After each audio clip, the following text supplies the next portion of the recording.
जलगांव जिले के मुक्ताईनगर तालुका में इंदौर हैदराबाद महामार्ग परियोजना के विरोध में किसान द्वारा किए जा रहे आंदोलन ने आज एक निर्णायक मोड़ ले लिया। कई किसानों की जमीन अधिग्रहण की प्रक्रिया में शामिल की गई है, जिसके उचित मुआवजे की मांग को लेकर बीते 4 महीनों से आंदोलन चल रहा था। इंदौर हैदराबाद महामार्ग के लिए भूमि अधिग्रहण से नाराज किसानों ने मुक्ताईनगर पुलिस थाने के सामने जोरदार आंदोलन किया। किसानों का आरोप है कि उन्हें उचित मुआवजा नहीं मिला, जिससे उन्हें आर्थिक और मानसिक नुकसान उठाना पड़ रहा है।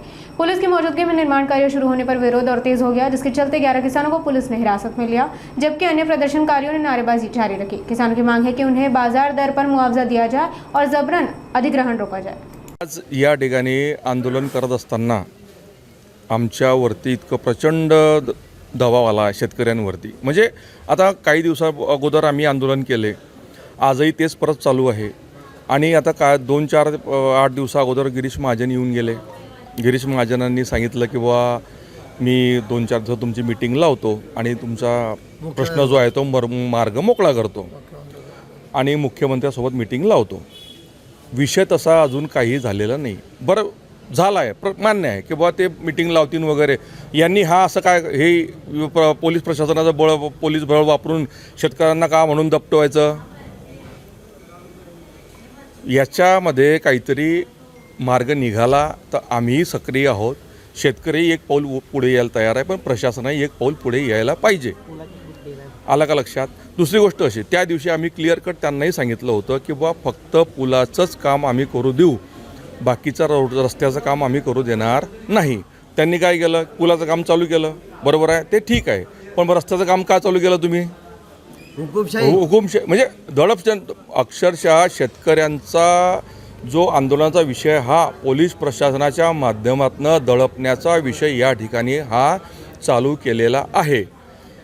जो शेतकरी अन्नदाता आहे या देशाचा, PM साहेब आपले मोदी साहेब काय म्हणतात की बाबा शेतकरी हा देशाचा आत्मा आहे आणि त्या आत्म्यावरच आज तुम्ही घात करताय। आज काय मागतोय तो शेतकरी, काय मागतोय तुम्हाला?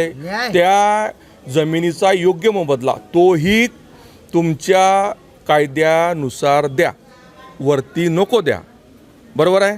एवढं सगळं शेतकऱ्याच्या रास्त मागण्या असताना ही दडपशाही का, ही हुकुमशाही का? दुसरी गोष्ट अशी की का हो, अजमल कसाबलाही फाशी द्यायच्या अगोदर त्याची शेवटची इच्छा तुम्ही विचारता, बरोबर आहे? एखाद्या दहशतवाद्याला जर एवढी सुविधा आहे, मग या देशातल्या शेतकऱ्याला काही बोलायचा अधिकार नाही आहे का?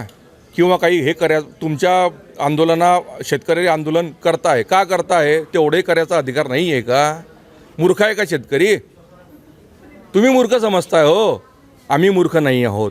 जोपर्यंत योग्य मोबदला कायद्यानुसार जोपर्यंत मिळत नाही तोपर्यंत आमचं आंदोलन चालूच राहणार आहे। तुम्ही शासनाने प्रशासनाने कितीही दडपण्याचा प्रयत्न जरी केला ना तरी आम्ही मागे सरणार नाही। दुसरी गोष्ट अशी, शेतकरी म्हणजे काय काय समजता हो तुम्ही शेतकऱ्याला? शेतकरी म्हणजे काय? म्हणजे तुम्ही अहो पेस्टिसाईडवरती आम्ही 18% GST देतो, बरोबर आहे? बियाण्यावरती आम्ही 16% GST देतो। आम्ही जे खातो पेतो याच्यावरती आम्ही 22% GST देतो। कपडे जे आम्ही घालतो त्याच्यावरती आम्ही 25% GST देतो। मग एवढं सगळं कर आमच्याकडनं घेताय तुम्ही, शेतकऱ्याला तुम्ही काय देताय हो? एवढं सगळं असताना परत हाच विषय असा की एखादा आम्ही काहीतरी गुन्हा करतोय, फार मोठा गुन्हा करतोय आम्ही।